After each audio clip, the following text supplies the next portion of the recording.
Uy, ano yan? Andiyan ka na naman. Ikaw talaga. Sabi Joga, pero tuwing pumupunta ka rito. Ayos naman to. Bakit? Nakakita ako ng kerubin. Ang cute pala.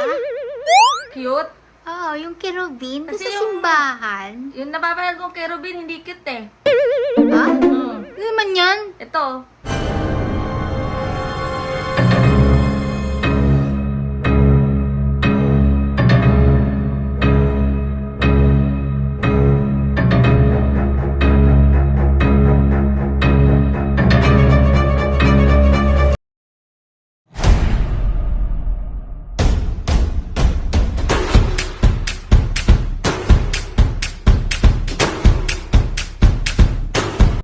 O, di ba mga kabatang helmet? Lahat na lang sila dumalaw. Bayan? Sino pa ba hindi nakakapagpa-picture kay BP Lenny? Nakakaloka kayo. Ayan, videographer, si Mr. Kerubin.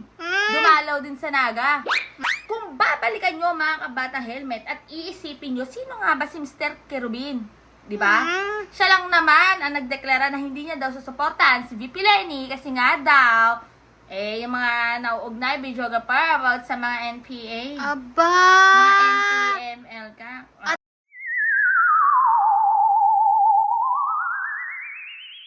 Bakit mo ginagawang tourist spot ngayon si BP Lenny? Oo, nag-post pa siya. God moves in mysterious ways daw to build Hindi na may to pasigad. bridge the gap. Bridge the gap of the missing. Link. Pero yan nga mga kabatang helmet, diba? Anong meron? Bakit yata yung mga tumbong nitong mga dumadalaw, ikutan ng ikutan ngayon? Nakakaramdam ba ng pangamba? Nakakaramdam ba ng takot sa mga unang sinuportahan nila? Dahil ang gulo-gulo na nga ng paligid. Ito pa, videographer, mga kabatang helmet. Si Madam Sara Duterte, sabi ko, hihimayin ko eh. Oh. Yung nangyaring press con. Mm. Medyo nagpasa rin siya na hindi naman daw kasi siya in-invite ni VP Lenny. Eto, panoorin niyo muna. Kung sinabi niyo po na hindi kayo nagsisi na tumakbo kayo for Vice President, pero nagsisi po ba kayo na nakipag-tandem kayo kay President Bongbong Marcos? Hindi man ako ni-request ni VP Lenny na tumakbong Vice President niya. Hindi man ako ni-request ni VP Lenny na tumakbong Vice President niya. Hindi man ako ni-request ni VP Lenny na tumakbong Vice President niya. No, hindi ko pinagsisihan yung pagtakbo ko. Hindi marunong maging presidente ang nakaupo. Kasalanan ko ba yun? Hindi. Well, sinasabi ng mga tao, kasalanan mo kasi hindi ka tumakbo, ikaw sana yung presidente, hindi siya. But then I said, maaga ako nagsabi na hindi ako tatakbo for president. May madaming mga negative doon sa listahan.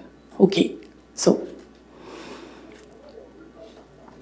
Yes, sir. Yes. Sir, tapos ka na. Balikan kita. Ikaw muna, sir. Hanggang anong oras ito, JC? It's up to you, ma'am. To you.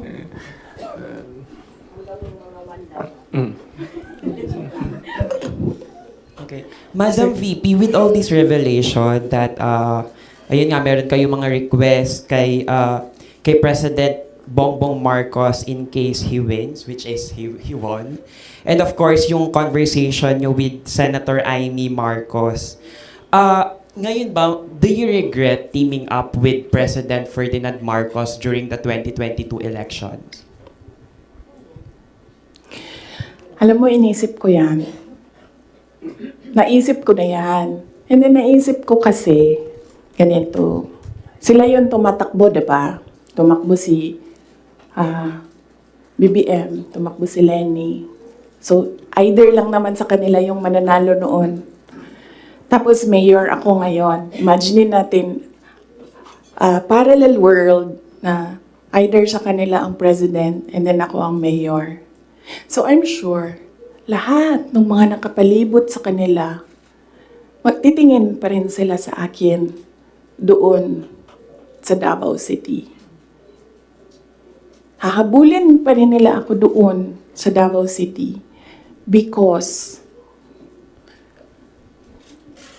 tinitingnan nila, yung mga nakapalibot sa kanila, wala na yan silang pakialam kasi president na sila, di ba? Pero yung mga nakapalibot sa kanila, may pakialam. Kasi sila yung tumitingin ng future. Sila yung tumitingin ng 2028. And then, meron akong realization yan because ang nagsabi sa akin yan, si former Senate President Manny Villar.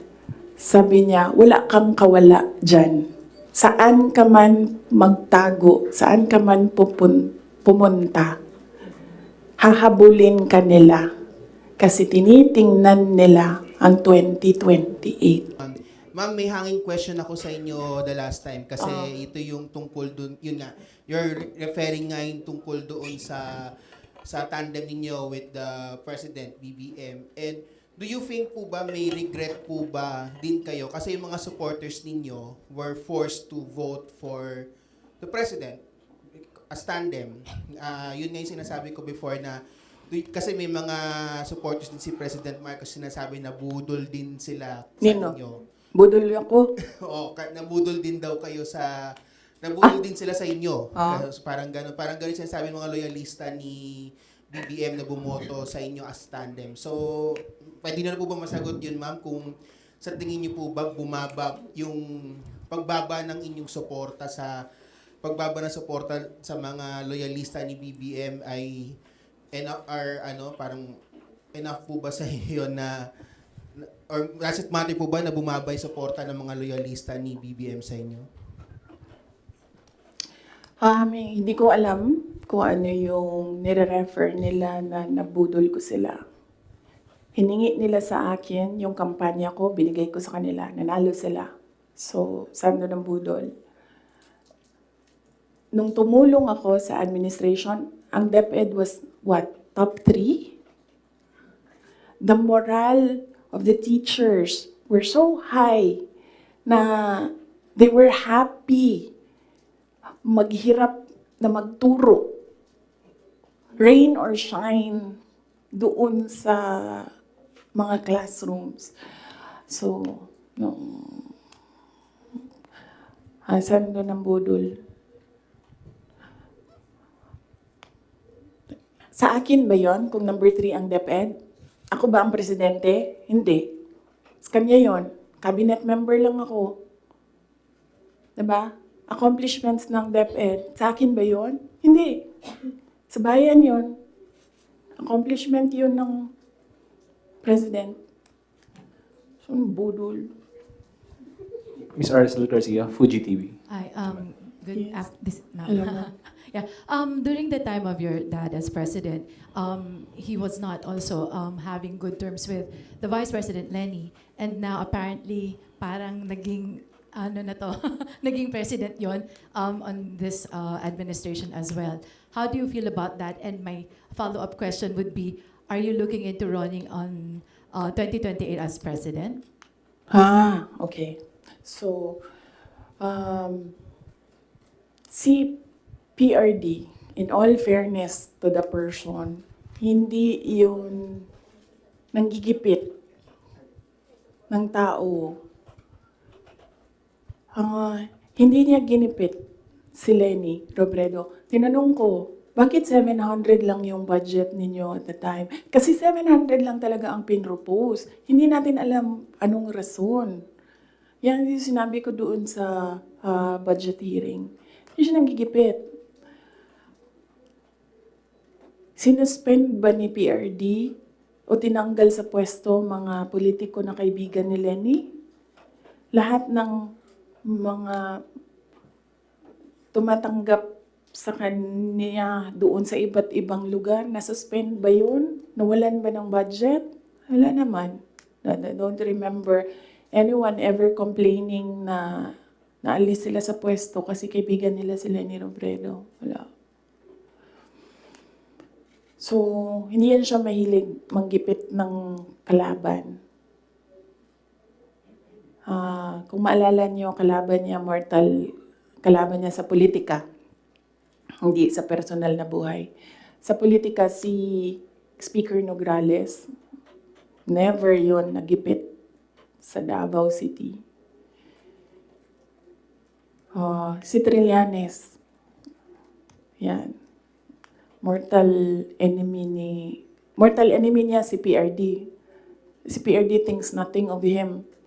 Pero, ginipit ba yun? Wala. Diba? Kita nga natin siya kung saan-saan. Kita nga siya sa kasamang Lance Mego, Diba? Newswatch Plus. Good morning, ma'am.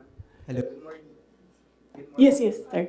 Good morning po. So, since we're on the topic of the 2022 elections, recently po kasi nagkita si Pangulong Bongbong Marcos at si Vice President Robredo sa isang event sa Sorsogon. And may sinabi po si Pangulong Marcos na this may be a step for political reconciliation. How do you feel about this meeting and that statement?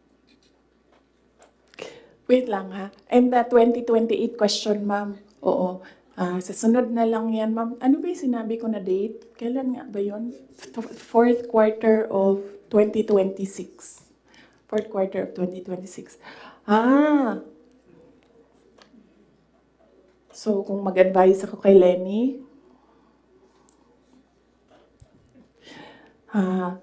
Ma'am Lenny, manood ka ng aking sit down. Yan lang. Mismong galing na kay Madam Sara Duterte na hindi naman daw siya in-invite ni VP Lenny para tumakbo bilang vice-presidente. So, naghihintay siya ng imbitasyon? Malamang, Bichoga Park. Kasi may nagtanong dyan if may regret daw ba siya na nakitandem siya kay BBM. Tapos yun nga yung sinagot niya na hindi naman daw kasi siya in-invite ni VP Lenny. So parang may naghihintay siya, nag-e-expect siguro. Naghihintay siya. O, diba? Pero anyway, highway, ano masasabi niyo dyan, mga kabatang helmet? Pero nung during the campaign, may mga nakita ko, videographer na Lenny Sara, tinandem eh. May Oo kumalat na ganun, mga kabatang helmet. Kaya, sabi ko nga, sino yung nagpapaumpisa nito? At may umugong na pangalan. Kung saan galit, kilala niya, mga kabatang helmet. Kilala mo yung videographer? Sino yun? Kilala mo yan! Yee! Ay nako, pero anyway, highway, ayan nga, Diyos ko, naglalabasan. At kanina, nagkaroon din ng briefing, press briefing, video ka ba, or press con. Oo. Ang Quadcom committee naman. Mm-mm. May mga isinumite na daw sila, i-transfer ba, or ibinigay na sa Oo. Solgen. Mm-mm. Mga documents daw. Mm-mm. Nakakaloka talaga, Pero hindi talaga ako makamove on sa mga nagpapapicture kay VP Lenny. Sa mga dumadalaw at ginagawang tourist spot na si VP Lenny na kailangan talaga yung may pass ka. Kapag may picture ka kay VP Lenny, ibig sabihin, may pass ka lang. Yes. Mananalo ka kapag may picture ka ni VP Lenny. Paano yung videographer? Paano kami? During the campaign. Tsaka Panalo kayo. dumalo kami sa Museo ng Pag-asa, mga medics for Lenny. Siyempre, panalo. Hindi lang picture, may video pa kami. Panalo. Diba? Nakakaloka, Diba? diba? May ibang effect. Oh, at The saka, Lenny effect. videographer, nung pumunta kami at dumalaw kami sa Museo ng Pag-asa, yung yung purpose talaga namin doon is mag-courtesy, videographer. Para mag-courtesy call kay VP Lenny, mga kamusta. Yes, Sabi nga ni naman. VP Lenny, kamustahan yon. Wala kaming ibang intensyon nung pagpunta doon, kundi talagang kamustahan lang talaga. At talagang super napapasalamat si VP Lenny sa aming mga medics for Lenny and sa lahat ng mga volunteer groups, videographer. Biruin niyo yun, sa lahat ng mga rallies, videographer, andun ang aming mga booth ng medics for Lenny. Diba? Ang Wala galing. kaming bayad, talaga kami pa ang abonado. O, diba? Hindi kayo nanggagamit. Yes, hindi kami marunong manggamit. At Hindi talaga, kayo mangga. Oo, hindi kami mangga na naman. Oh, hindi kayo balimbing. At saka, videographer, wala kaming ibang intensyon, wala kaming personal na interest. Ha? Talagang Hindi kayo user-friendly? Yes, talaga nagpunta kami doon para magkamustahan. At saka, videographer, nakakatuwa lang talaga dahil nung dumalo nga kami sa museo, nagbalik tanaw talaga yung mga naganap nung rally. Naku, videographer, sabi pa nga ni VP Lenny magkaroon ng gatherings lahat ng mga volunteer medics, videographer. Kailan kaya mangyayari yan? Ay, naku, abangan nyo na lang yan. Oo nga pala, may email pa sa akin. Hindi ko pa na-replyan. Diyos ko, sorry po. Pero ito nga, mga kabata helmet, basta kung nagustuhan mo ang video ito, huwag kalimutan mag-subscribe at i-click ang notification bell para like updated sa lahat ng mga ina-upload namin ni videographer.